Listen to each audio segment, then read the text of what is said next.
The morning sun cast a pale gold glow over the old brick house that stood at the end of Ashwood Lane. Its walls were weathered, its paint faded, but its spirit was alive, because it wasn't just a house. It was history. For 150 years, the Johnson family had called it home. Built by Isaiah Johnson, a freedman who had once been enslaved but carved a life for himself and his children, the house wasn't just bricks and timber. It was pride. It was legacy. It was survival written into every nail. And now, in 2025, it belonged to David Johnson, Isaiah's great-great-grandson. David was a man in his late 40s, tall, broad-shouldered, with hands that carried the roughness of hard work and a gaze that carried both strength and sorrow.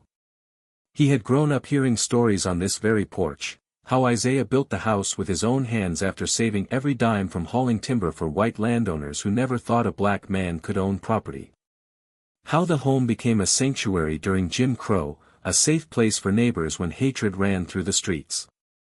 To David, losing this house would be like losing his bloodline. That morning, as he stepped outside with a mug of coffee, he saw the envelope. A thick, white paper folded into the crack of his old wooden door. The kind of letter that didn't carry good news. He bent down slowly, the boards creaking under his weight. The envelope had a stamped seal, Ashwood Homeowners Association. His brow furrowed. "This can't be right," he muttered, tearing it open. His eyes scanned the paper. The words burned. Notice of lien. Due to unpaid fees, fines, and covenant violations, the Ashwood HOA hereby places a lien on your property at 112, Ashwood Lane. Failure to comply may result in foreclosure proceedings. The mug nearly slipped from his hand. His stomach tightened like a knot. A lien. On his house. David wasn't part of any HOA. The Johnson home stood here long before this subdivision even existed. Long before the trimmed lawns, pastel-colored townhouses, and SUVs parked neatly in driveways. His home was the original, the soil that everything else grew around. Yet somehow, they were claiming control over it. He read it again, slower this time. The paper listed a series of bogus charges: failure to comply with neighborhood standards, delinquent fees, even a fine for not repainting his porch to the HOA's approved colors. David laughed bitterly under his breath. His porch color? His family's porch had been painted the same rustic brown for over a century. His great-grandfather painted it that way.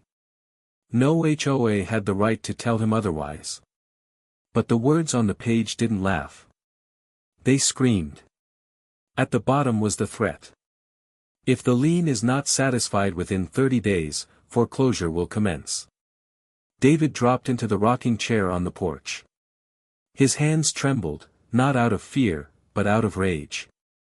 They wanted his house. Not just any house, but his family's house. The last piece of land his ancestors had managed to hold on to when the world tried to strip them of everything. And now, the HOA thought they could steal it with paperwork. As he sat there, memories flickered in his mind. His grandmother's voice, telling him how the land was almost taken once before, during the Depression.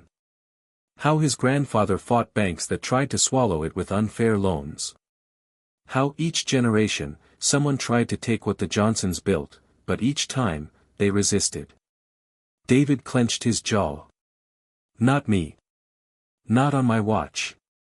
The screen door creaked, and his teenage daughter, Maya, stepped out.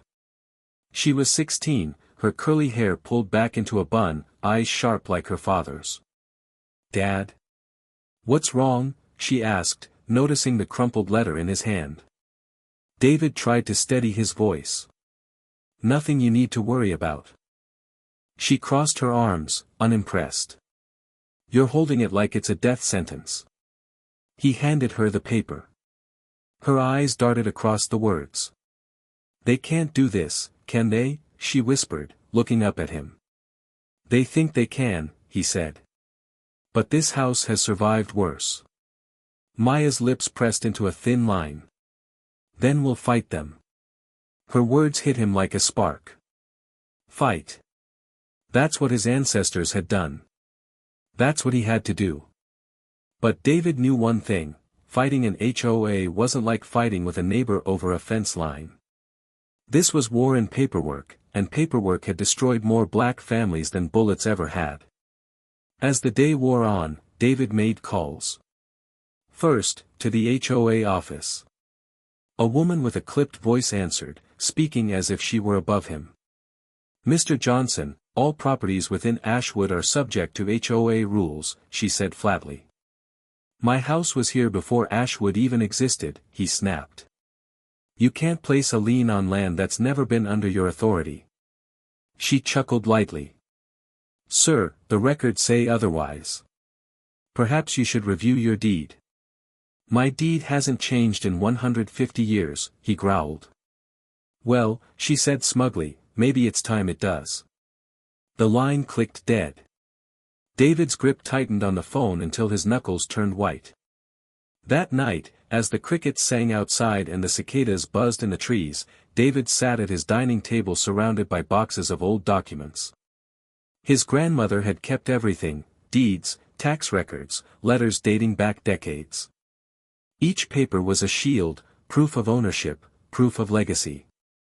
He flipped through them with Maya by his side, the two of them working by lamplight. Finally, he held up a yellowed parchment, the original deed. Signed in ink. Dated 1875. "This," David whispered, "is our weapon." Maya looked at him, eyes wide. "Then we show them. We show everyone." David stared out the window at the glowing streetlights, where the manicured lawns of HOA homes seemed to watch him like silent enemies. They thought they could erase a century and a half with a lien. But they had no idea who they were up against. Because David Johnson wasn't just a man defending a house. He was a man defending history. And history didn't bow down quietly. The next morning, David awoke to the rumble of machinery outside. He pulled back the curtains, squinting against the bright sun. A truck with the Ashwood HOA logo sat parked on the curb, and 3 men in reflective vests stood near his fence. "What the hell now?" David muttered, throwing on a shirt and storming outside. One of the men, clipboard in hand, didn't even look up when David approached. He simply pointed toward the porch. "Violation, unapproved structure," the man said dryly. David blinked. "Structure? That's a porch. My family's porch. Been here since before you were born." "Doesn't match HOA guidelines," the man replied, scribbling notes. "Failure to comply will result in additional fines." David's voice rose. "This house isn't under your HOA." The man looked at him with a smirk. "Sir, according to our records, it is.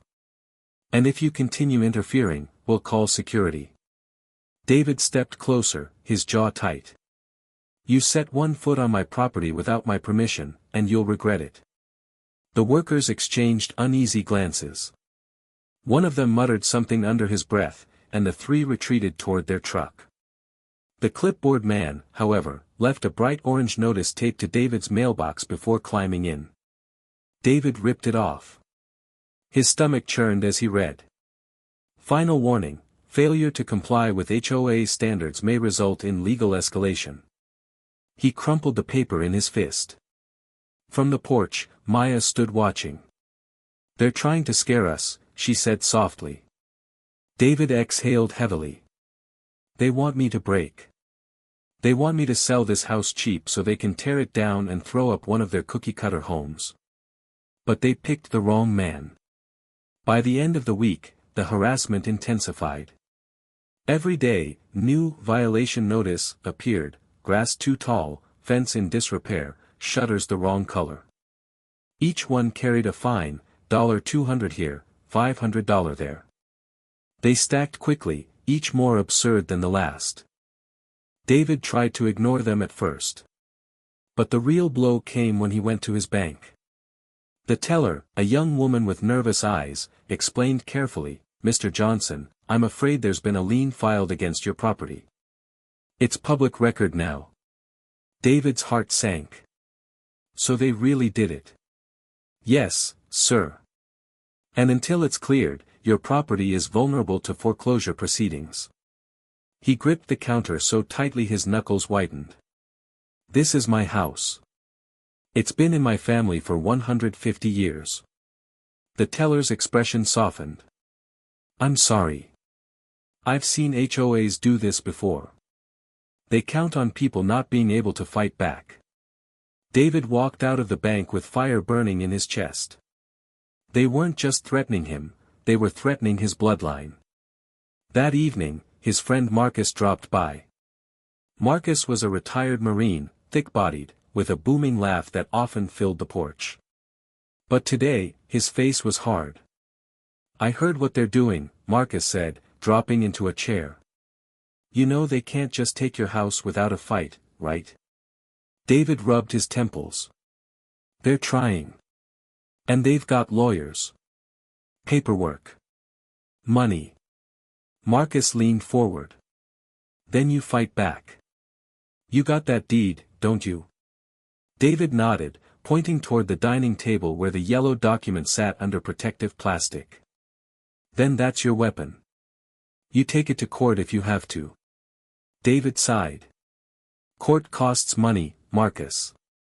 Lawyers don't fight for free. Marcus grinned. Then we don't let you fight alone.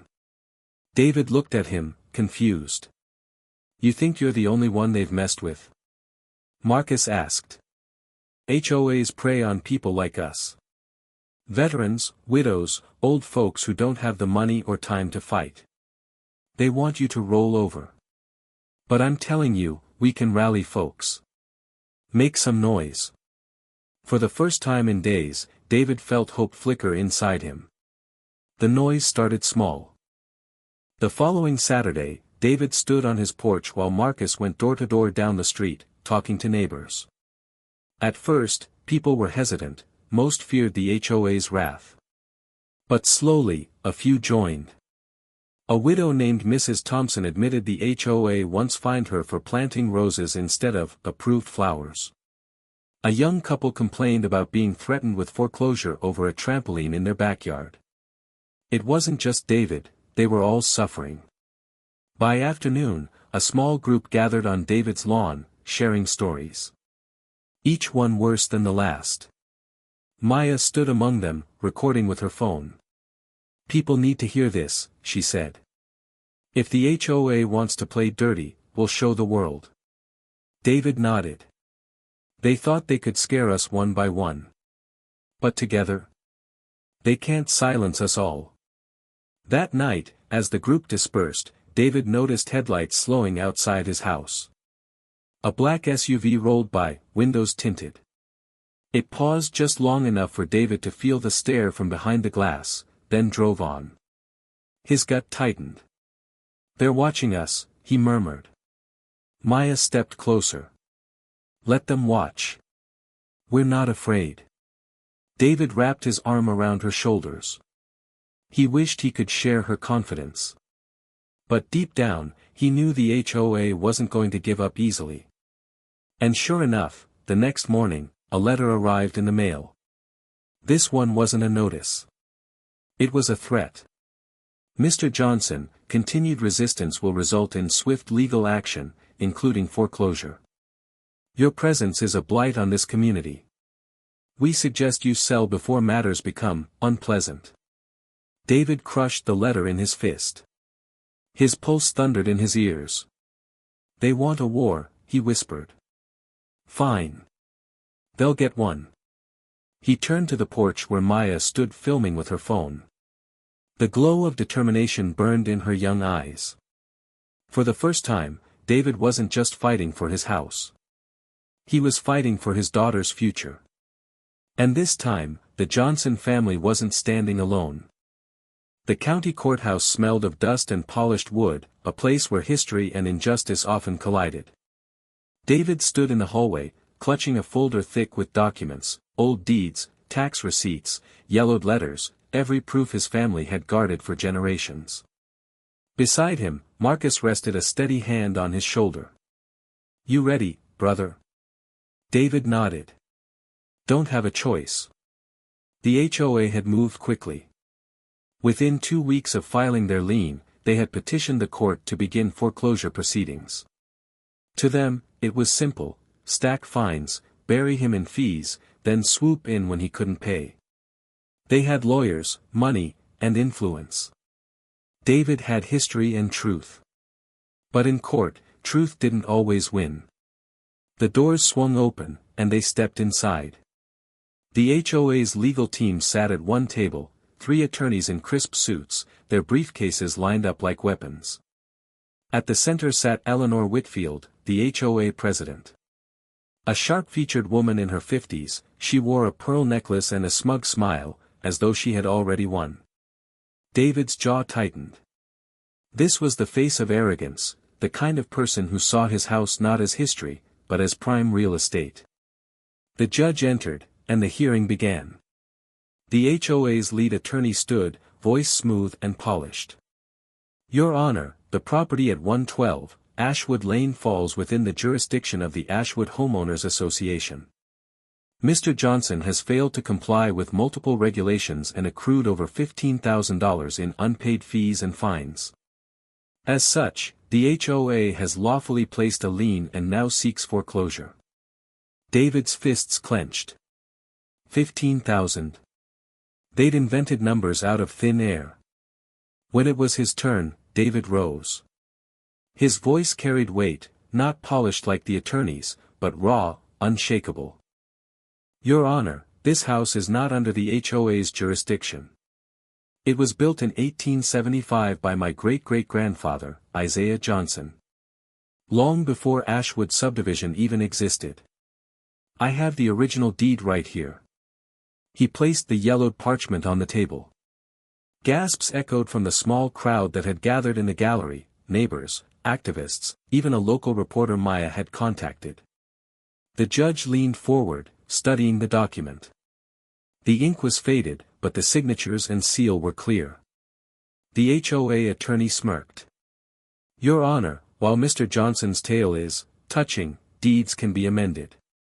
Property boundaries change. The most recent county maps show his home within Ashwood's territory. David snapped, because you redrew the maps to include me. Order, the judge barked, slamming his gavel. David swallowed his anger, breathing hard. The hearing dragged on for hours. The HOA paraded documents, maps, and bylaws, all crafted to make it appear as though David's home fell under their control. David countered with his family's records, tax receipts showing independent payments, letters from decades past proving the county recognized his property as separate. It was a war of paper, each side stacking evidence higher and higher. But when the gavel finally fell, the judge didn't deliver the victory David prayed for. I will review the documents and issue a ruling in 30 days, the judge said, his expression unreadable. 30 days.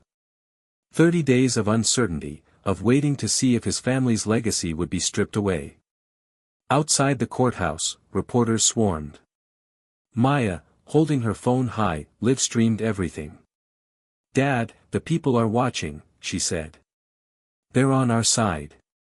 Indeed, the story was spreading. Neighbors who once stayed silent now spoke out. The video of David's speech in court began circulating online, shared by activists and community leaders. Comments poured in. They can't erase history like this. Stand strong, Mr. Johnson. We're with you. HOA corruption at its finest. For the first time, David realized this fight wasn't just local. It was national. People everywhere had felt the crushing weight of HOAs, and his story had become a rallying cry. But the HOA didn't back down. The harassment turned uglier. One evening, David returned home to find his mailbox torn from the ground, letters scattered in the dirt.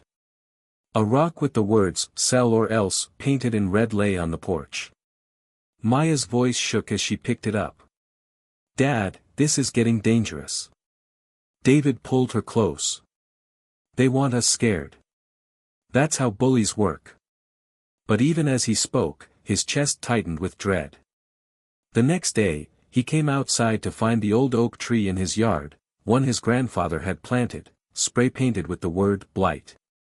That night, Marcus sat with him on the porch. "They're trying to break you, David.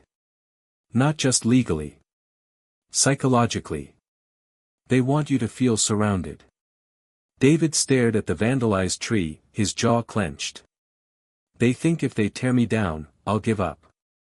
But they don't know the Johnsons." The community pushed back harder.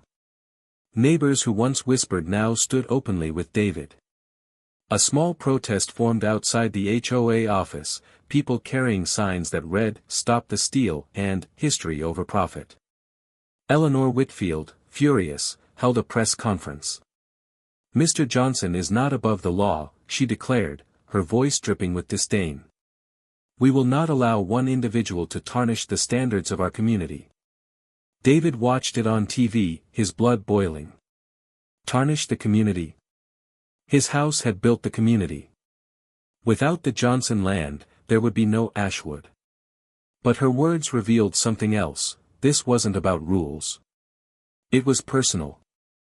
She wanted him gone. One night, as rain hammered the roof, David sat at the kitchen table with Maya. She scrolled through comments on her phone, her brow furrowed. "Dad, look at this. People are donating. They set up a fund to help with legal fees." David leaned closer.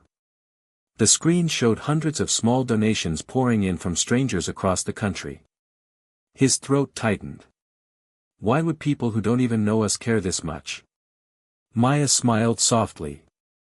"Because you're not just fighting for us. You're fighting for everyone who's ever been pushed around by people with money and power." David sat back, his chest heavy with emotion. He thought of Isaiah, of his grandfather, of all the Johnsons who had carried this house through storm after storm. Now the torch was in his hands, and he wasn't carrying it alone. "Then we fight harder," he said. Lightning flashed outside, illuminating the old house. For a moment, David imagined the faces of his ancestors watching from the shadows, urging him on. They had built this house brick by brick. Now it was his turn to keep it standing. And if the HOA wanted war, they were about to see what 150 years of resilience looked like. The courthouse buzzed with tension. A crowd had gathered outside, holding handmade signs. "Hands off Johnson's home. History, not greed. Stop HOA corruption." News vans lined the street, cameras aimed at the courthouse steps. What started as one man's fight had become a spectacle, a symbol. Inside, David sat at the defense table, heart pounding. His deed lay in front of him like a shield. Across the aisle, Eleanor Whitfield and her lawyers looked calm, almost smug, as though certain of victory. The judge entered. "This court will now hear final arguments regarding the lien and foreclosure of 112, Ashwood Lane." The HOA's attorney rose first. His tone was oily, confident. "Your Honor, the matter is simple. Mr. Johnson's property, while historic, lies within Ashwood's jurisdiction. He has failed to meet community standards, accrued significant fines, and ignored multiple warnings. The HOA seeks foreclosure not to harm him, but to preserve the integrity and value of our neighborhood." He gestured toward Eleanor, who sat nodding solemnly as though she were a benevolent guardian rather than a predator. When the attorney sat, David stood. He wasn't polished. He wasn't rehearsed. But he was real. "Your Honor, this house is my family's legacy. My great-great-grandfather built it after slavery. Every generation since has fought to keep it. The HOA claims jurisdiction, but this deed," he held up the parchment, trembling but firm, "proves otherwise. This house predates Ashwood. It stands apart. They want it because it's valuable, not because I broke any rules. This isn't about community standards. It's about theft." Murmurs rippled through the gallery. The judge leaned forward. "Mr. Johnson, do you have supporting evidence?" David nodded and placed a stack of documents on the table. Tax receipts, county records, letters, every scrap of proof he had painstakingly gathered. The HOA attorney stood quickly. "Your Honor, we contend these documents are outdated and irrelevant. Property boundaries have been redrawn." Before the judge could respond, a voice rang out from the gallery. "Those maps were falsified." Heads turned. It was Mrs. Thompson, the elderly widow who had joined David's cause. She clutched a folder in her wrinkled hands. "I worked for the county clerk's office for 30 years, she said, stepping forward. "I saw what they did. They redrew the boundary lines last year, illegally, just to rope Mr. Johnson's property into the HOA. I have the memos to prove it." Gasps filled the room. The judge's gavel pounded. "Order. Bring that forward." Mrs. Thompson handed over the folder. Inside were emails and signed memos from Eleanor herself, pressuring county officials to adjust the maps for community consistency. The judge's brow furrowed. His eyes flicked toward Eleanor, whose smug expression faltered for the first time. But the bombshell wasn't over. Maya stood from her seat, holding up her phone. "Your Honor, I have something too." The judge hesitated. "Proceed." Maya tapped her screen, and a video played. It showed two HOA board members, unaware they were being recorded, laughing as they spoke. "If we get that Johnson place, we can triple the property value on Ashwood Lane. Tear down that old shack, put up something modern. Whitfield will have her bonus by Christmas." The courtroom erupted. "Silence," the judge roared, slamming his gavel.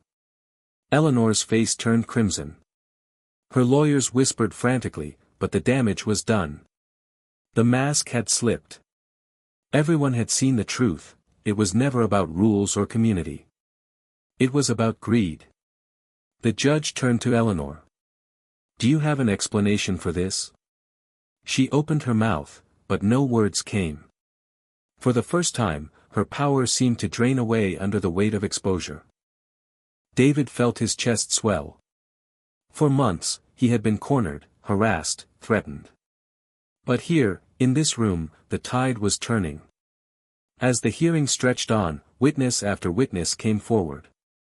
Neighbors testified about harassment, intimidation, and bogus fines. Marcus described how the HOA threatened veterans and widows. Mrs. Thompson's documents showed a paper trail of manipulation. Each voice chipped away at the facade Eleanor had built. Finally, the judge leaned back, his expression grave. "I have seen enough. This court will not allow the unlawful seizure of historic property. The lien against Mr. Johnson's home is hereby declared invalid. Foreclosure is denied." Applause broke out in the gallery. Reporters scribbled furiously. But the judge wasn't finished. "Furthermore, given the evidence of fraudulent boundary adjustments and malicious intent, I am referring this matter to the state attorney's office for investigation into the Ashwood HOA and its leadership." David's knees nearly buckled. He had won. Not just for himself, but for everyone who had suffered under their iron grip. Across the aisle, Eleanor's face twisted in fury. She leaned toward her lawyers, hissing, "This isn't over." But David knew it was. Outside, the courthouse steps became a stage.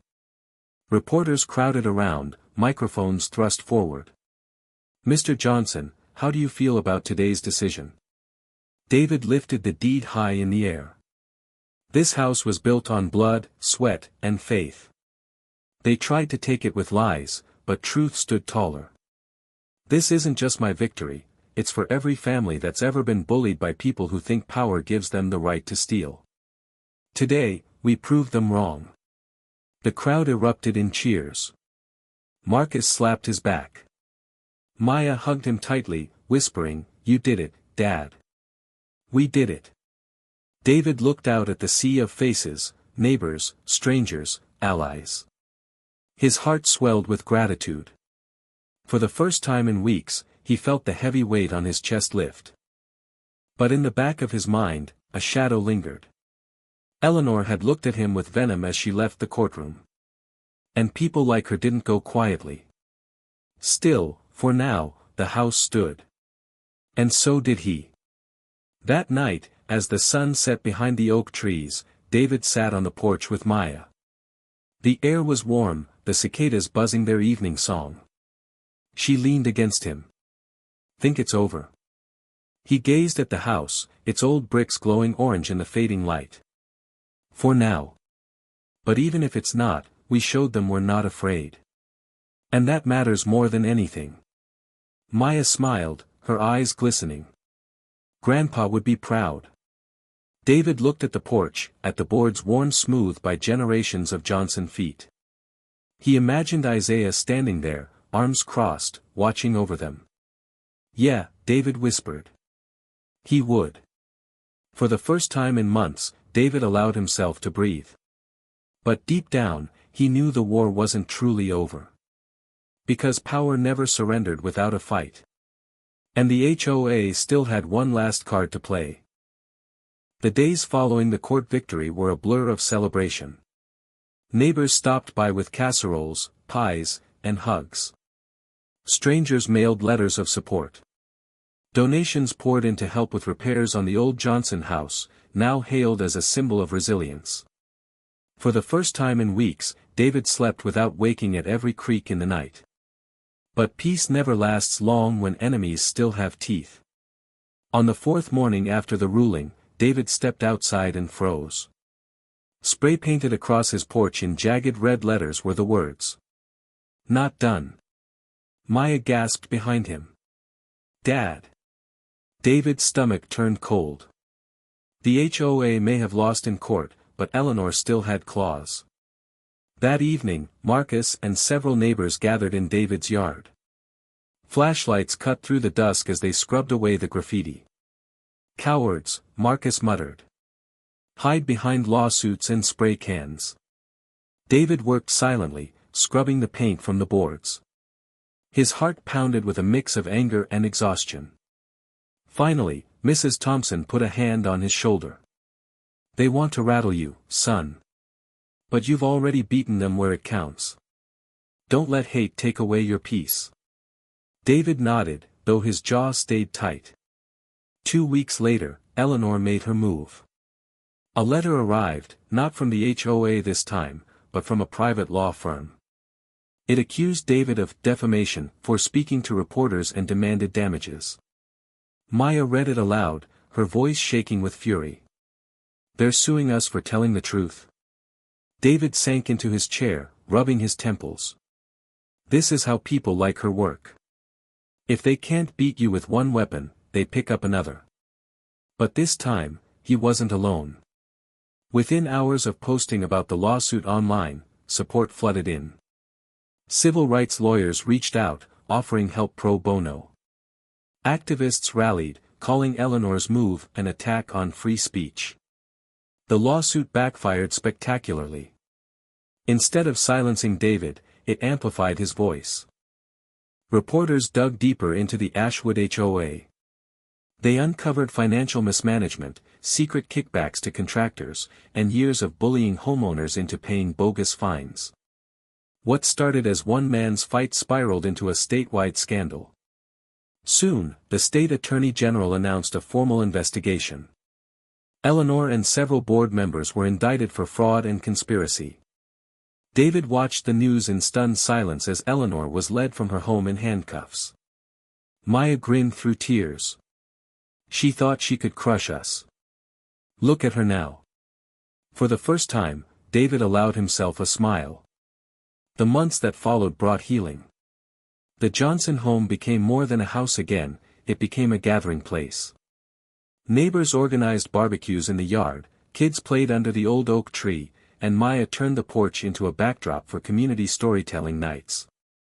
One afternoon, David found her painting a mural on the fence, bright colors forming the image of Isaiah Johnson, hammer in hand, building the house. "Think he'd like it?" she asked. David's throat tightened. "He'd be proud. Of both of us." But the greatest moment came when the State Historical Society paid a visit. They had heard about the Johnson home through the news.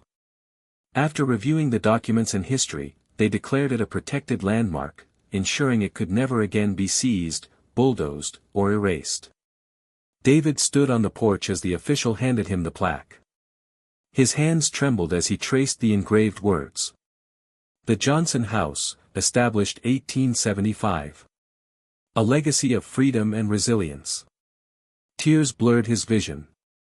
He pressed the plaque against his chest, whispering, "We did it, Grandpa." Maya slipped her hand into his. "No one can ever take it from us again." On the night of the dedication, the yard filled with neighbors, activists, and strangers who had followed the story. Lanterns hung from the trees, glowing softly. A stage was set, and David was asked to speak. He stepped forward, the plaque shining under the lights. His voice carried through the warm night air. "This house isn't just wood and brick. It's a story. My great-great-grandfather built it with hands that had once been shackled. He built it for freedom, for dignity, for the generations that would come after him. And for 150 years, we've fought to keep it standing. Not because it's easy, but because it matters." He paused, looking at Maya in the front row, her eyes glistening. "They tried to take it with paperwork. They tried to erase it with lies. But this house stood.